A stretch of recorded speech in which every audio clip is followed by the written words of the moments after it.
السلام عليكم ورحمة الله وبركاته. جرجرت وردفتوتك إنك قالي في كجاري بقدراتن بقرب بيكو يا راتين إسنجاتي جتة هر اللي سجنتها هرات أفي بفهران ولت ده بنجرة سجنتان كنيا كم برة مي إني رودر بيس سجنتها سينا جاللات هر اللي سجنتها سينا جاللاتين ولت ده بنجرة يروبا يجرو سجنتها ددارتي يرو جاللا في دجرة مالي فكته نافنجل kitaabni an dubbisu kitaaba hedduu dubbisaa oolaa kitaaba sanarraa garuu wantan filadhee hawaasa isiniif dhiyeessu viidiyoo gaggabaaban illee gizee yuutubar dalagu akkanaa viidiyoo dheeraan illee sagantaa jaalalaati. Maaliif akka sagantaa jaalalaa kana dhiyeessu naaf hin galle garuu. Anaafuu gaafiidha yoo xiqqoo isinitti gaafii ta'e jedheeti. Dura bu'ee dhofii karaa cirachuu barbaadeni akka seesimaanuu inshallah seenaa jaalala halaalaa waan jedhamu viidiyoo bareedaa akka ta'u Osmaanuu abdiin qaba. نوجه ترى جلال حلالا بسم الله الرحمن الرحيم برتك مقالا بريدو تكو كيسة درجيسي مكان إساء إبراهيم جر مجرات تري إنك بين قدا هنك أبو تري قارو قلبي كل عمل قاري في سودا ربي كباتو الأم بكم غنما هندو مسيرة سبي صلاة بودا قرآن قرأ أتش سوجي إساء جلقب نموني نانو إساء هندي أمن أمم إساء إستين إساء جالتو مكان إساء يروكا ونموني أكنا جتشون إبراهيم إبسو إبراهيم صبح هندبتو نما آمنا ما في قلبي غاري قبول أجراني مكاسا فارسو مقالة سنة كيستي انتالي مكان شيء سمية جدام تجراتي ترتي أجب إشانيس أملا غاري في أفتا سفوق أبو فتشو رافي أكسما قرآن جالتشون بيكمتي هذا إشي غرغارو فيه يوتي أدادا غرغارون بيكمتي قوياتو كيرو إبراهيم مسجد الرابعو سمية في هذا إشي أرغوف جرى أرغتي كرا مسجد الرتي ni beeka waa'ee si duraan dhagahee beeka jechuudha amma inni jechuun inni ija isaa gadi qabee karaa isaa itti fufe garuu qalbiin isaa amala gaarii ishee yaaduu itti hafe jechuudha halkan sana sujuuda keessa ture akkana jedhe yaa rabbii koo intalli sun amantii koo jireenya koo keessatti naaf gaarii taate yoo kan taate karaa halaalaatiin na quunnamsiisi yoo naaf hin taane immoo taate waan naaf hoyyu ati naaf filadhu jedhee rabbii isaa kadhate ji'oonni muraasni darbanii Ibraahim hojii isaa cimsaa ture maallaqa muraasa qusachaa ture sababni isaas guyyaa tokko karaa halaalaan maatii ijaaruu barbaada waan ta'eef waa walitti qabataa ture garuu qormaanni guddaan isa mudate daldalli inni hojjetu kufee hojii isaa dhabe qarshiin inni qusataa ture tumurame namoonni gariin akka abdii kutatu isa gorsan jireenyi isa rakkisee amma fuudhuun yaada isi waa'ee nam fuudhatu dhiisiti hojii kee jabaadhu hojjedhu waan kasaarte kana deebistedhanii uummanni isa jajjabeessuutti kaan jechuudha Ibraahim garuu akkana jedhe namni rabbiitti hirkatu matumaa hin kasaaru guyyaa tokko osoo hojii barbaada deemuu manguddoo tokko kan karaa irratti kufee argee kan karaara kufee argee ciisu argeetiti namoonni hedduun bira darbanii deeman Ibraahim garuu dhaabee manguddoo sana kaasee mana isaa geesse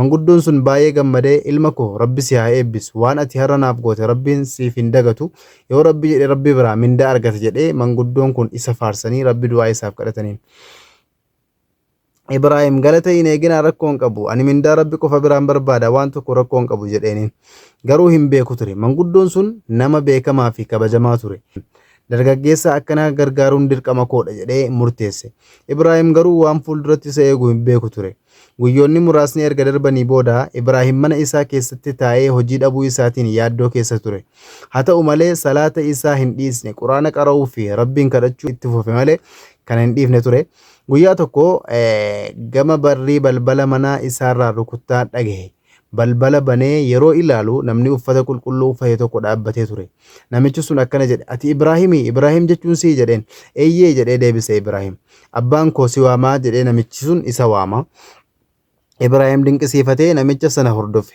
mana guddaa tokko ga'an yeroo seenu manguddoo guyyaa sana karaa irratti gargaare sana argee manguddoon sun fuula gammachuutiin ka'ee isa simatee akkana jedhe ilma koo guyyaa ani kufe namoonni hedduun na bira darban ati garuu na kaaftee manaan na geesse ani gargaarsa kee hin daganne Ibraahim gad of deebisee ani waan guddaa hin goone muslima ta'uun koo na dirqisiisa jedheen manguddoon sun imimmaan gammachuutiin akkana jedhan waan ati naaf goote qalbii koo tuqe daldala koo keessaa tokko siif kennuu barbaada garuu qabeenyaaf miti amanamummaa keetiif siif kennuu barbaadaa jedheen Ibraahim rabbiif galata galchee guyyaa sana irraa kaasee hojii haaraa jalqabe hojii sana keessatti halkaniif guyyaa ciminaan hojjete yeroo gabaabaa keessatti amanamummaa isaatiin nama hunda biratti jaallatamaa ta'e yeroo wal fakkaatu keessatti Sumayyaanis yeroo hunda du'aa'ii godhaa turte yaa rabbi nama amantii isaa eegu qalbii gaarii qabuu fi na kabaju naaf fili jettee rabbi kadhatti isheen maqaa Ibraahim yeroo hedduu namoota irraa dhageesse garuu qalbii ishee keessatti hariiroo nikaan duraa hin barbaanne Ji'oota muraasa booda manguddoon sun Ibraahiimiin gaafate, ilma koo fuudhuu yaaddee beekta? Ibraahim salphaatti akkana jedhe, eeyyee yaadeera, garuu nama gaarii argachuun rabbi harka jira, ammallee waan arganne jedheen. Manguddoon sun xiqqoo seeqee akkana jedhe, ani maatii tokko beeka, intalli isaanii amala gaarii qabdi, quraana ni qaraatti, rabbis ni sodaatti jedheen. Ibraahim onnee isaa keessatti tasgabbaa'ee maqaan intalaa yeroo himamu garuu ni rifate. Maqaan intala sanaa Sumayyaadha jedhee abbaan manguddoon sun himees. Inni mataa isaa gadi qabee akkana jedhe keessoo isaatti, yoo rabbi naaf barreesse rabbi nu wal haa quunnamsiisuu jedheeti akkasitti rabbi kadhate. Halkan sana Ibraahim salaata tahajjudaa salaatee yeroo dheeraa sujuuda keessa ture, hin beeku ture duraan jechuudha.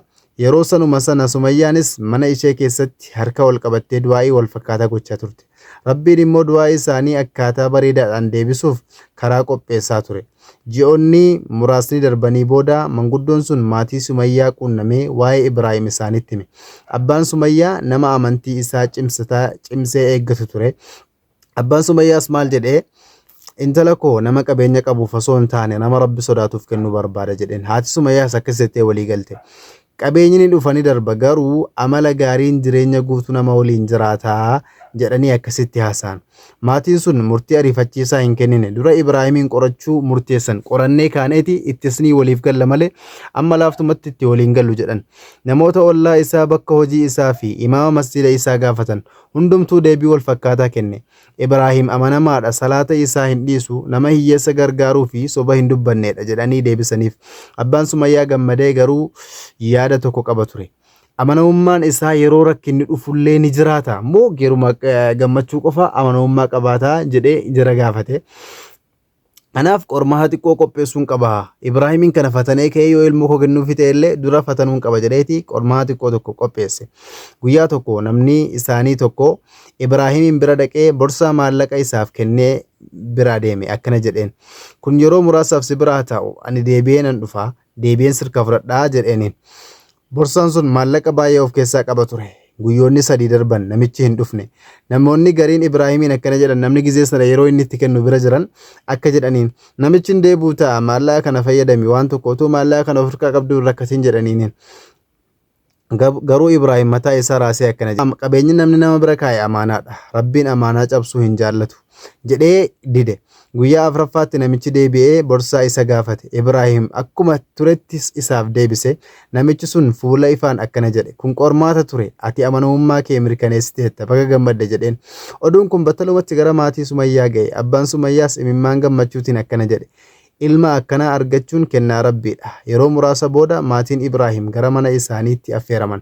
Marii bareedaa fi kabajaan guutame keessatti abbaan Sumayyaa akkana jedhan, Ibraahim intala koo ni kabajjaa jedhanii gaafatan. Ibraahim osoo ija isaa gadi qabatee jiru akkana jedhe, inshaallah akkuma nabiin keenya nu barsiisanitti ishee kabaja, jaalladha, isiillee nan tiksaa jedheen.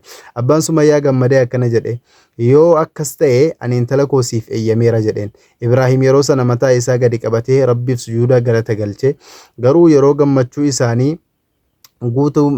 guutamuu jedhan qormaanni biraa guddaan isaan eeggachaa ture. Namni tokko fuudha isaanii gufachiisuuf karoora baafataa ture.